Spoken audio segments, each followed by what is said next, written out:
I'm so excited to have with me right now a great friend that I am honored to talk to on this Global Accessibility Awareness Day, former chairman of Worldwide Studios, the great Shawn Layden. Shawn, how are you, my friend?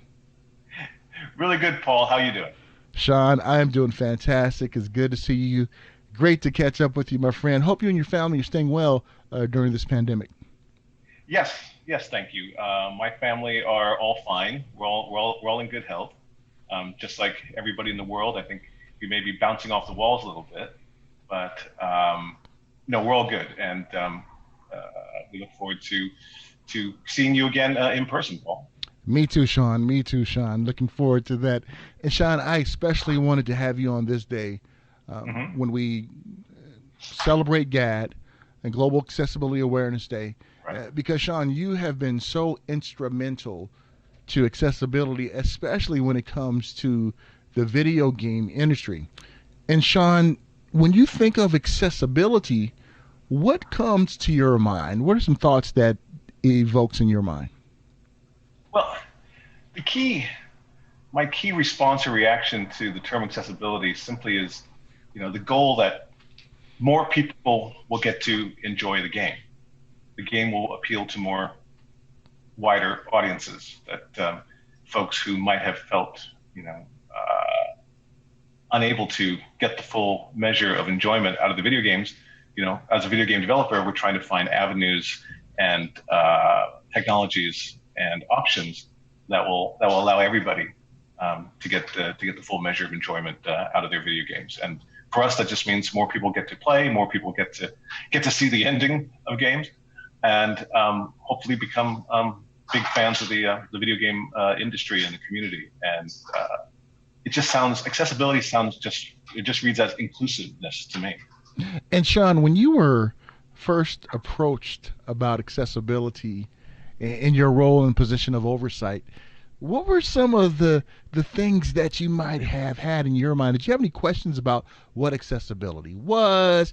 Would it be viable out there? Would ones even want to have accessibility in gaming? When you were first approached, do you remember some of the things that you thought about?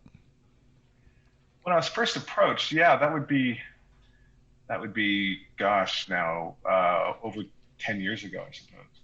Um, no, maybe not quite that long, but at least 5 or 6 years ago, when we started talking about it, the first time I came across it, Paul, was people were discussing changing color settings to help uh, colorblind gamers be able to see the two teams against each other.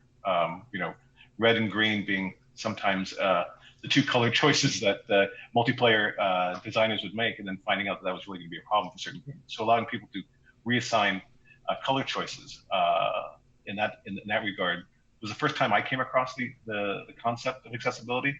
And then more questions came from that. Okay, well, that's great. That helps that community improve their game experience.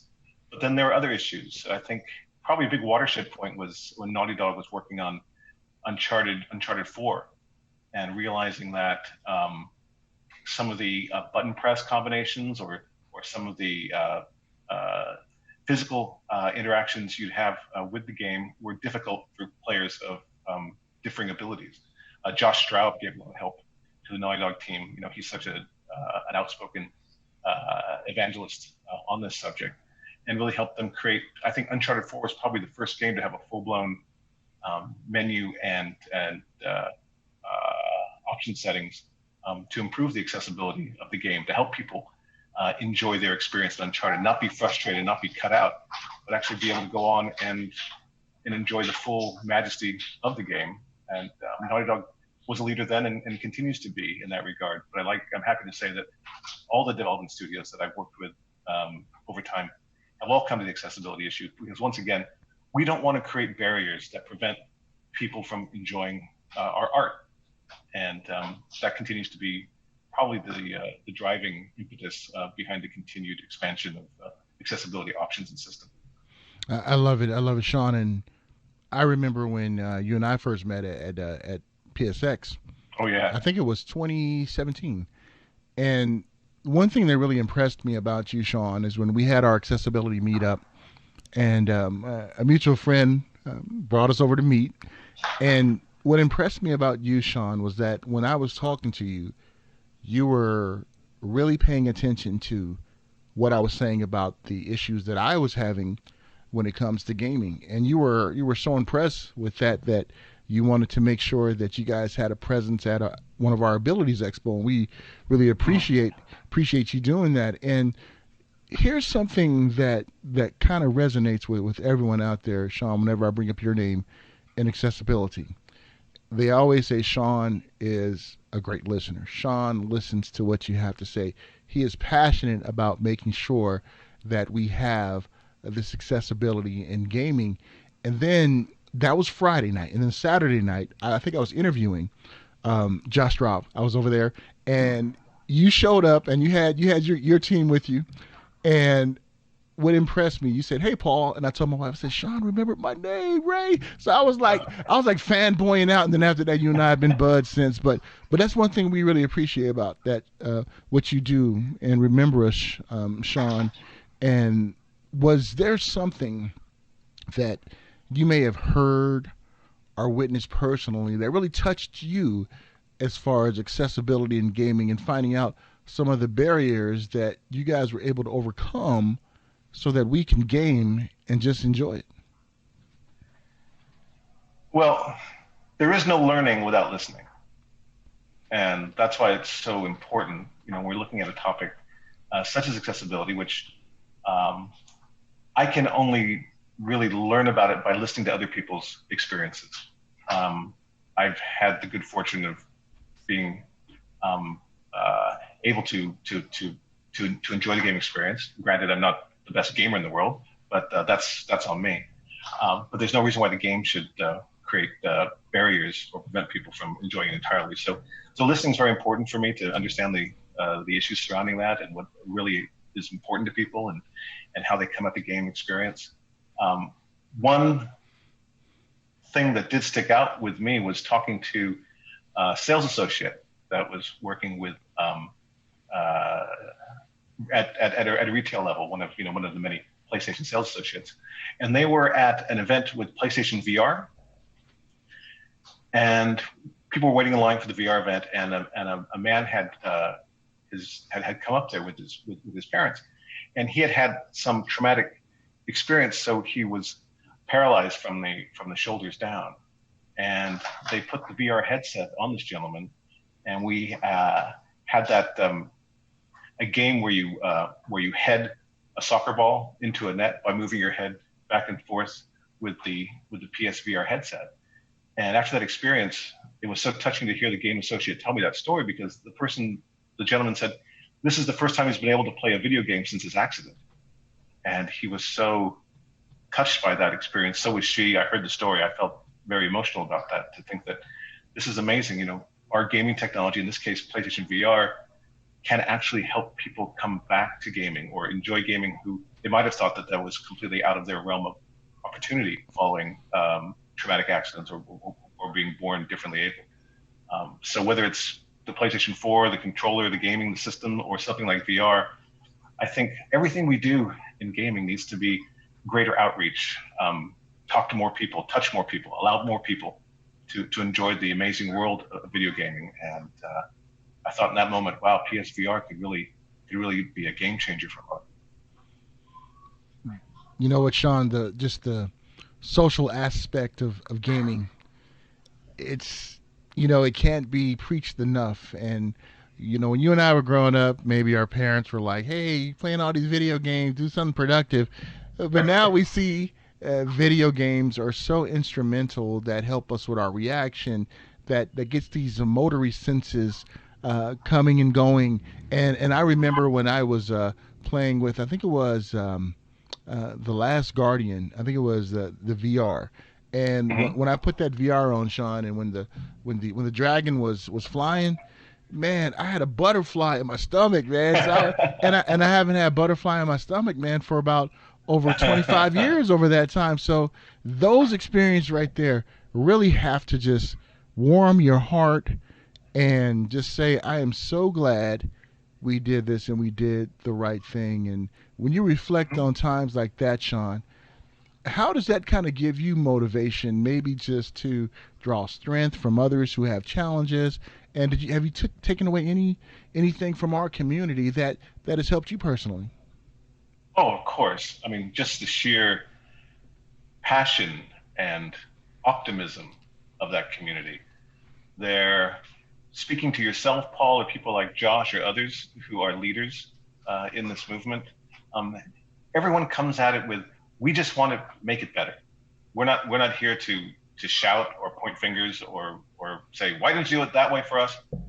They said, "We want to help you make it better." And I think developer and development teams are men and women of good faith and good community, and they want to hear how they can help make their games speak and reach more people across the board.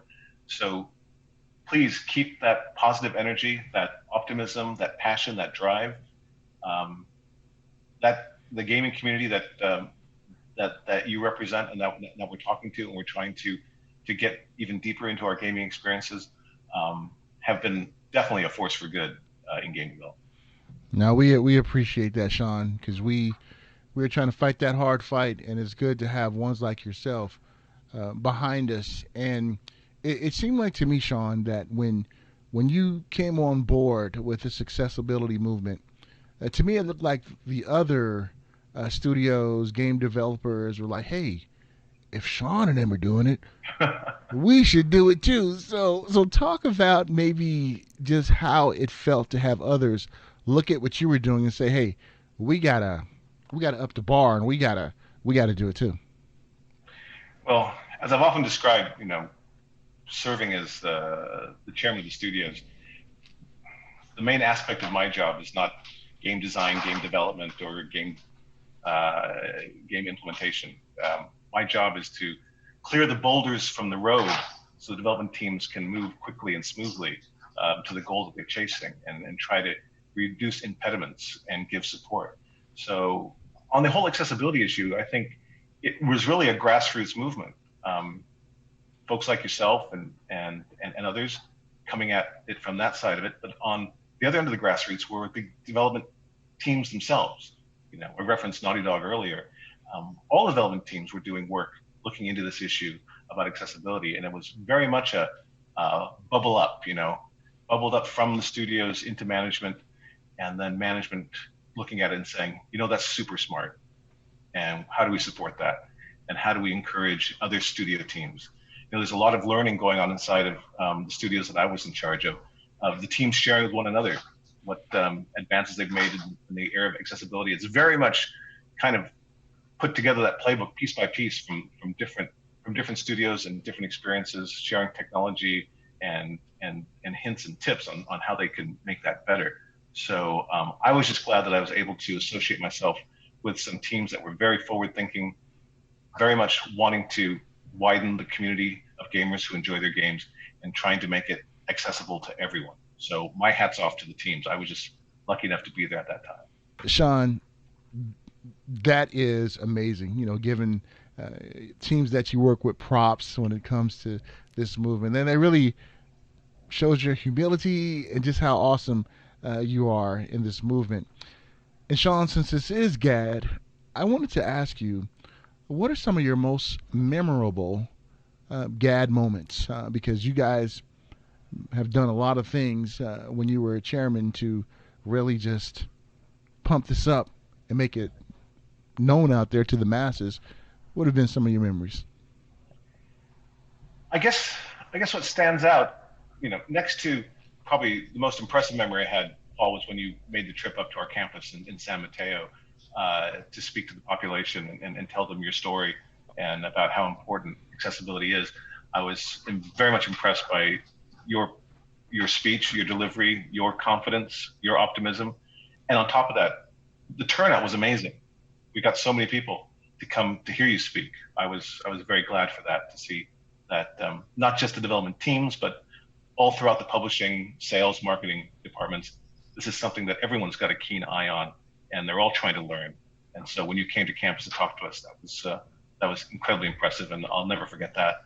At the same time, there was that it wasn't on GAD, but it was, I think, connected with E3, where we had that cocktail reception for different members of the accessibility Oh movement. yes, yes, I remember that. Yes, yes. Yeah, and I was just so touched to see how many people turned out. And the more people I could listen to, the more things I could learn about. It's not just about color blindness, and it's not just about working with controllers. There's sound questions around it. There's other visual questions around it that we need to be aware of. And because it's still in many ways a nascent movement, and there's no single source of truth or all the truth anyway, it's really important for us to have those opportunities to bring people together from different aspects of this challenge, so we can learn even more and better about how we make progress here. So that was a great party, and it was great having you on campus. My it was my honor, my friend. I've it's we had so much fun, and Yeah, it was a good day. bring back great memories and everything. On Twitter, Yeah. you and I have some pictures together. And Shawn, before I let you go, my friend, is there Mm-hmm. anything else you like to articulate to your fans, to the movement? Because you're well loved in this industry, Shawn. Even though we haven't heard from you outside of Twitter for a while, ones would like to hear anything you would have to say just about accessibility and closing, or just whatever you want to say, my friend. Well, thank you, Paul. Again, I appreciate being invited on your show to talk about this, which is near and dear to my heart, because I think it's important. I think we've made good progress. I think with all challenges in the world, you can come up with a million reasons why it's hard or difficult or expensive, and why one can't do a thing. But you only ever need one reason to do it. And I think we've all come up with the right reason around accessibility. Accessibility equals inclusiveness. Exactly that. And it brings more people into the world of gaming, which is a good thing. And any creator, whether you're a musician or a movie director or a game developer, you want more people to have more enjoyment with your passion project, the art you create. No one wants to limit the range or scope of folks uh, who can enjoy that. They want it to be as wide as possible. I think that's the beauty of accessibility, and why it's so very much important. As for where do we go from here, I think again, it's still reasonably early days in that movement, and I think we'll see more progress continue along that spline into the next generation of gaming and beyond. But for right now, I think I speak to everybody listening, that right now, just take care and be well and stay safe. And I look forward to being able to speak to you guys again in the future. Well said, my friend Shawn. Great to chat with you. And when that Mount Rushmore of gaming is completed, we know where your picture is going to be on there, because without you and without you have done, we would have missed out on a lot of great gaming experiences, not only from the disabled community, but gamers just in general. We really appreciate you, man, and we love you to death, brother. And we look forward to catching up with you soon. You're very kind, brother Paul. Take care.